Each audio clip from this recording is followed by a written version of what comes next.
Good morning, everybody. Welcome back there. And so I'm on a Scott selections here for Saturday, December 25th. Before we get into today's play of the day, quick recap what happened yesterday. We ended up giving out a look-ahead play in the NFL, so keep an eye on that if you want an extra play for NFL Sunday. But for the Christmas play here, first of all, happy holidays to everybody. Hopefully all of you are having some fun with your families, and let's make some money in the process. So looking at the NFL, of course, there's two games on the card, and we're going to be doing a teaser, something that we did earlier in the NFL season. We kind of stopped doing, but we're going to go back to it, which means we're going to be looking at one play from each game, starting off with the early game, quote unquote, at around 4 o'clock in the afternoon. Of course, you have Green Bay taking on Cleveland. Green Bay currently 7.5-point favorites, and we're going to tease that down to 1.5. It's going to be a two-team 6-point teaser that pays out at minus 115 on Bet Online. Time recording of 4:45 a.m.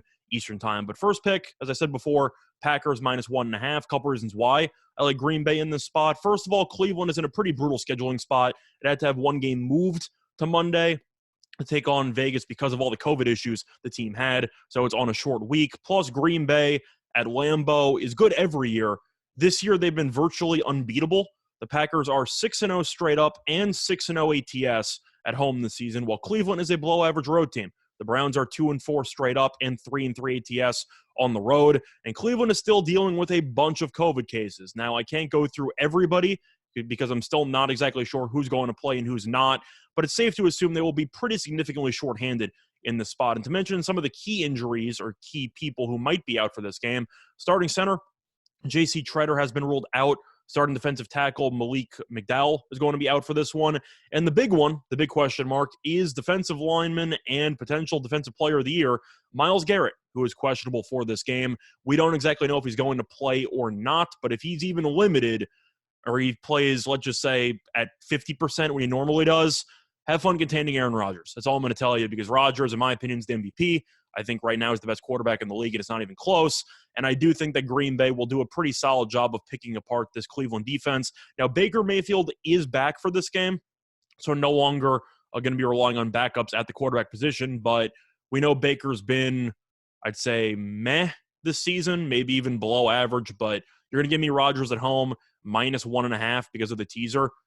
Easy. I think that Cleveland might keep it close for a little while with Landry back as well, helping out the receiving core. But eventually, Green Bay and Rodgers will impose their will. They'll wear this team down at home. And I do think that Green Bay will win this game probably by at least a touchdown, maybe double digits, but 1.5, sure, I'll take that. Because Cleveland, I really just can't see them winning this game, missing so many guys because of COVID. And looking at the second play, it's going to be on a total. We're going to be teasing the Colts and Cardinals under from 49 to 55. Couple reasons why I like the under in the spot. First of all, fun fact, Arizona, people know as being a pretty high-scoring team.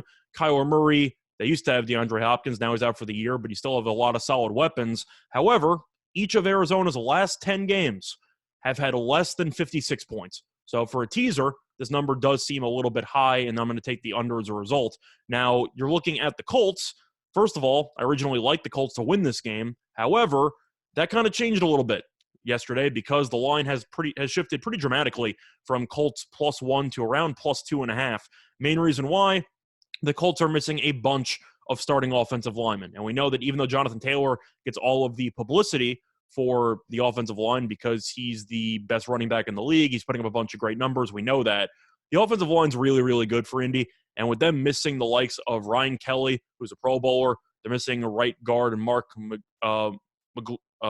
Glowinski, and they're also missing left guard Quentin Nelson, who we know is one of the best guards in the league. So the Colts missing 3 key offensive linemen, I think is going to really cause this team to struggle offensively more than people anticipate. And I do think that even though Taylor is an insanely talented running back, the offensive line definitely helps. And I think that Arizona's defensive line should have some success stopping the run compared to what people thought maybe a day or two ago. But we know Arizona, the main issue that they've had for the last couple of weeks has been protecting Kyler Murray, but that has really been the issue all season long. Kyler Murray has been sacked multiple times in 9 of the 11 games that he's played in this season. We know that it got so bad at one point he had to miss basically a month because of injury, and Colt McCoy had to start instead. But I really have question marks about Arizona's offensive line holding up against the Colts' defensive line. Truth is, Arizona's offensive line got manhandled last week against Detroit. And I think that's a concern. We know that DeForest Buckner and company are really good on Indianapolis at getting after the quarterback. And I do think with suspect offensive lines on both sides of the ball, or both teams, I should say. I do think that both teams will really struggle to move the ball and sustain long drives. You might see a couple of field goals from some long drives as well, but I do think you will see a lower scoring game. I don't mind the regular under at 49, but just to be safe, I'll tease it with the 6 points here and get it at 55.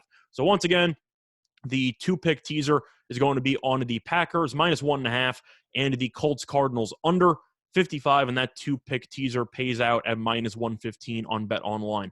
Other than that, though, once again, happy holidays, and I'll see you all tomorrow. Bye, everyone.